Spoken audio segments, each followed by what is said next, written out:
Welcome back, my friends, to another episode of the Shema podcast.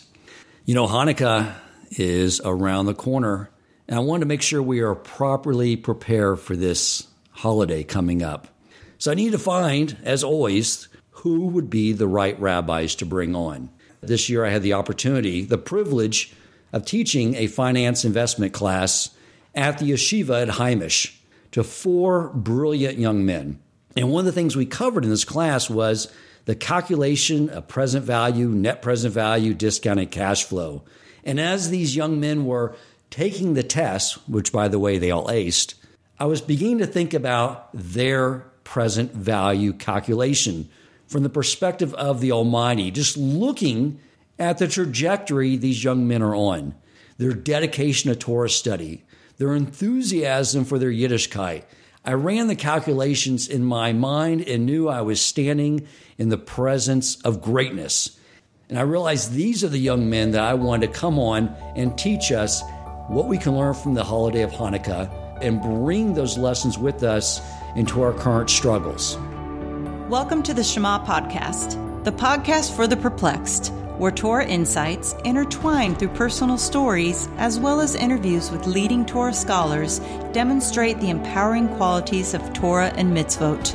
For more great Torah learning through Torch, the Torah Outreach Center of Houston, go to torchweb.org. Now to the show. So, gentlemen, thank you so much for coming on to the Shema podcast.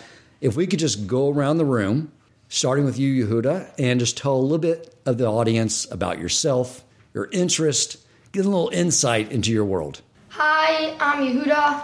I like playing football. And what are you studying right now? I'm studying Gemara and Mishnah Berurah. You're next, Ozzy.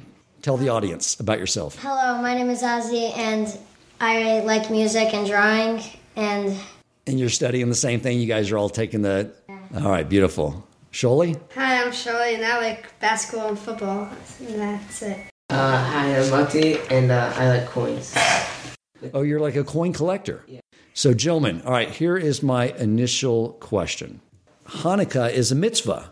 However, it's nowhere written in the Torah. I've never seen, of all the parshas I've studied, where Hashem commands us to light the menorah. So can someone explain to me how we're fulfilling a mitzvah when it's not directed to us in the Torah? Well, not only are there 613 mitzvahs from the Torah, there are also 7 other mitzvahs from our rabbis. Okay. Now, does the Torah give them the authority? Does Hashem give them the authority in the Torah to create these additional 7 mitzvahs? Well, take like muksa, for example. It doesn't actually say it in the Torah that you're not allowed to do that, but our rabbis tell us that you're not allowed to do that. So in that instance, from what I understand is there is a mitzvah for the rabbis to create fences around the Torah, correct? Which is where that would fall into. But where do they get the ability to create this mitzvah that happened for an event that happened in the future? Well, it does hint it in the Torah a little bit. Okay, explain. For example, we know that Chanukah is on the 25th of the Hebrew month of Kislev. Okay. And if you start counting from Bereshis, the beginning of the Torah, 25 words, you will actually find the word or, which in the Torah's language means light. Wow, amazing. Okay, so it's hinted at there. The Almighty did give the sages the ability to add 7 mitzvos when they knew the time would be right. And one of those, since obviously at that point in time, the events of Hanukkah the Almighty knew would come, right? Because he's outside of time. He knew when the time is right, you'll know when to create this mitzvah for the Jewish people. Is that correct? Okay, fantastic. So let's bring some more backstory. I sort of summarized it, trying to bring the context and the fact that this is a battle that we fight year in and year out, which is why the Almighty wants us to observe it and learn from it. But I think it'd be great for me and the listening audience if Ozzy, Sholly, if you guys could sort of maybe come together and tell the historical accounting of what took place back at this time. Okay, so 2,000 years ago, during the time of the Second Temple, Antiochus and the Greeks ruled Jerusalem. They were very bad towards the Jews. They robbed them of their possessions and didn't let them learn Torah. They didn't let them give bris milah. They didn't let them celebrate Rosh Chodesh, which is the first of the month. Because if they couldn't keep Rosh Chodesh, then they can't celebrate the holidays because they don't have any concept of time. They didn't let them have doors because they wanted them to be exposed to society, which would slowly demoralize them. They even sacrificed a pig in the Holy Temple to make a disgrace. The Jews would have to secretly learn Torah, and when the Greeks would check on them, they would take out their dreidels and act like they were playing with them. Matisyahu decided that the Jews can't live like this anymore. He took his son Yehuda Maccabee, and they made a plan, so they went around collecting Jews for their army, the Maccabees. They had no weapons or armor. They stood no chance against the Greeks, but they had faith in God. So what happened next? So the Greeks step in and they say, we don't want you to study Torah. I didn't know this. They didn't want them to have doors on their home. It sort of reminds me of now is we don't have our doors open to the non-Jewish world, but we have TVs in our home, which are doorways to the non-Jewish world, which are influencing us just in the same way the Greeks wanted to go about it. So what happens? So they assemble an army. Yeah. What happens next? Antiochus sent an army of men to wipe out the Maccabees, but they were defeated. So he sent an even stronger army of men, but they were also defeated. So he sent an army of 40,000 men to kill them. So they hid in the mountains to buy time to pray to Hashem. After a series of battles, they won. Also, during the war, Yehudis, the daughter of a priest, was assigned to marry the Greek general, which would prohibit her from marrying anyone else. So she gave him cheese to make him thirsty and heavy milk to make him tired. After he fell asleep, she cut his head off and went through the kingdom with the general's head on a sword, and the Greeks trembled in fear. So in honor of the miracles that took place, we light the menorah to commemorate the miracles that they found the pure jug of oil untouched and sealed by the priest, and it lit for 8 days. So we learn from here, you don't need to be strong to win a war. All you need is faith in Hashem. And some cheese and some wine. Yep. All right. Milk. So that is an insane miracle, because what was the size of the Jewish army versus the Greek army? Like in relationship, do you know? Big difference.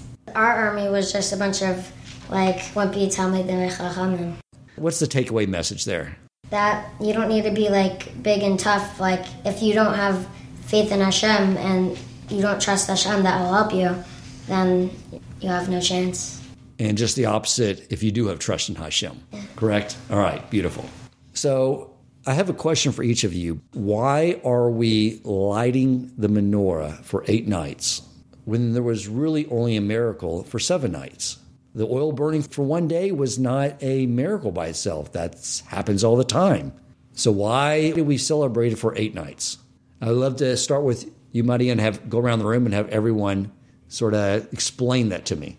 So one of the answers is that the oil only used 1/8 of the actual amount that it should have used. So that's why even the first day was still a miracle that it didn't use all of the oil. That makes total sense. I never thought about that. Shola, do you have an answer? So it was 7 days, but it was also a miracle of finding the oil, so we add another day to make it 8 days. Okay, perfect. Ozzy, you got an answer for us? We celebrate 8 days because 7 is the number of nature and connects to all different types of things in nature. For example, 7 days of the week, 7 layers of skin, 7 musical notes, a bunch of other stuff.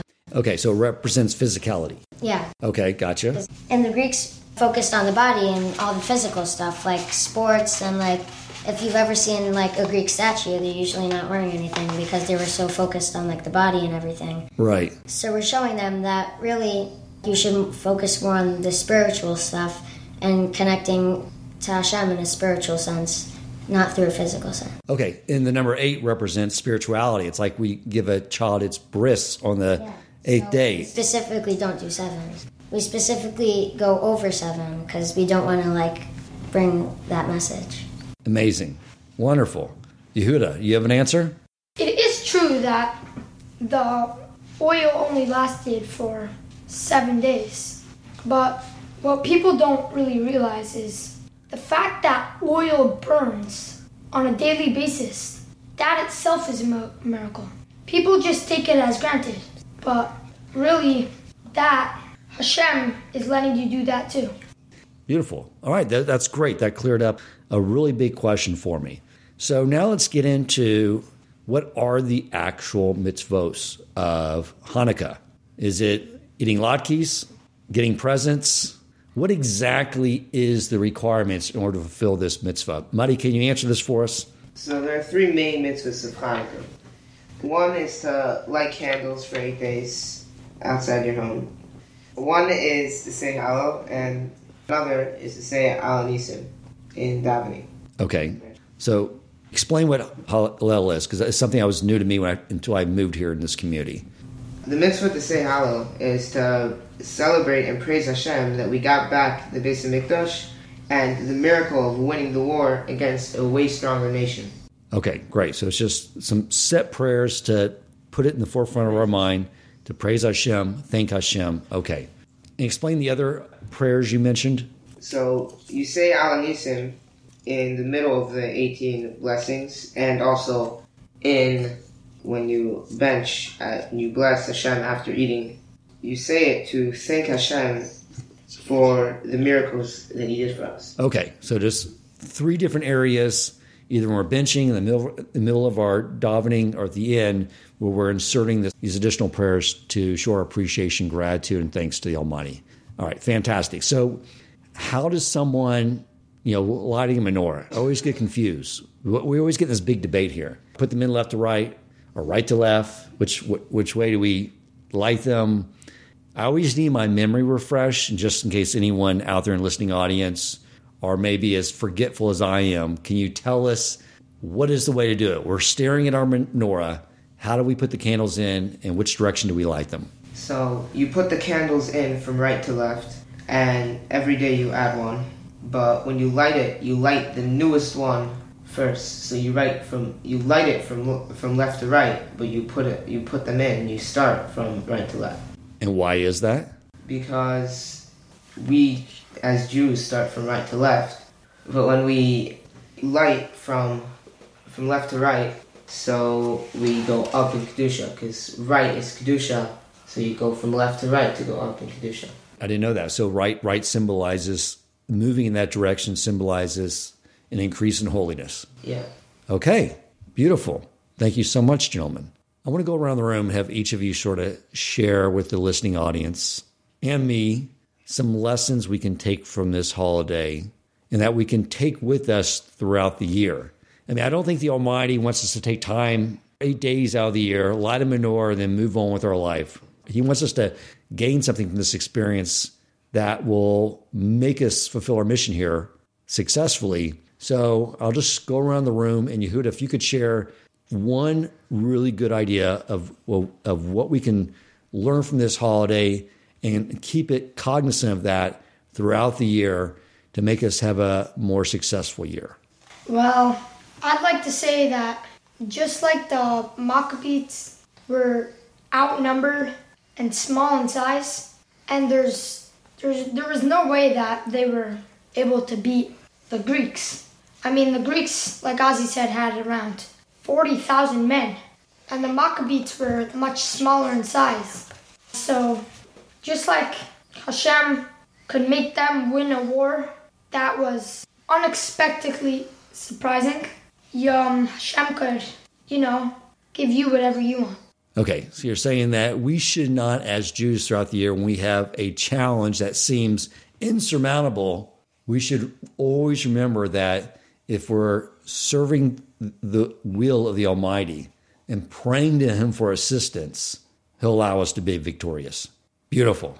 Ozzy, you have an idea for us? So, I was working in my Rebbe's warehouse when I found a stale fortune cookie. So obviously, I have to open the cookie because that's the best part. Right. So I opened it up, and it said, all the darkness in the world can't put out one candle. So I'm like, what does that mean? So I thought about it, and then I came up with an answer. I think it was trying to say that all the darkness around us, like all the impurities and different things around us, like that like are not so holy, and they're like that can affect our neshama, like they can like immoralize us, like the Greeks tried to do. But all the darkness can't put out one candle, which means like the one candle in each and every one of us that keeps us going and going. So all the darkness can't put out one yid. Beautiful. And that's why we probably put the menorah out in front of our window as a way of reminding us, too, to make sure that we're shining the light of our neshama and holiness to the rest of the world to set an example on and represent Torah and God and the ideals that we represent to the rest of the world. Sholi, words of wisdom. Just like the Maccabees weren't scared to stand for what's right, we shouldn't be scared to stand for what's right, and we should stand up for ourselves. Beautiful. Nice. Mali? When you look at the menorah, what does a fire need to light? It needs oil and it needs a wick. A wick is, when you light it, right away it's uncontrolled fire and just, you can't control it. And it just goes however it wants. And the oil, if you try to light oil, won't light. You need the wick to light the oil. So this is like our neshamas on our body. Our body is the wick that, and the oil is our neshama. The wick, if we just have it without the oil, it's gonna light bright for a few seconds or minutes, but it won't last. When you have the oil, the wick is a vessel to allow the oil to light. It's the same thing with our body that allows us to allows our neshama to do mitzvahs. That's a beautiful analogy. I love that. Thank you so much. Okay, so where did latkes and donuts, where did that come in? Were the Maccabees eating a dozen donuts while they were hanging out in the cave? Where did that start? We know that one of the big miracles of Chanukah is that we found the oil that lasted 8 days. And that's why we eat latkes and donuts, because they're very oily things. Like, you have to deep fry them in oil, so mine's And if they're not oily, you're doing something wrong.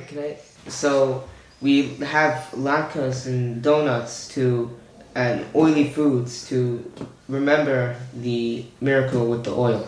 Okay. What else would you gentlemen like to share? Some people have the minhag to eat like cheese and milchik foods because of the Yehudis and when she gave the general cheese. Gentlemen, I want to thank you so much for coming on, sharing your wisdom with the audience, giving us the information we needed to make this Hanukkah very meaningful and bring the light of the menorah with us throughout the year. Thank you, gentlemen, for coming on the Shema podcast. You're welcome. You're welcome. Thank you. If you enjoyed this episode, please consider supporting Torch so they can continue to spread Torah wisdom to the world by making a donation at torchweb.org and clicking donate in the top right corner of the page. And if you would like to get in contact with our host with comments, suggestions for future topics of learning, or questions for him or his guest rabbis, you may email him at president@torchweb.org.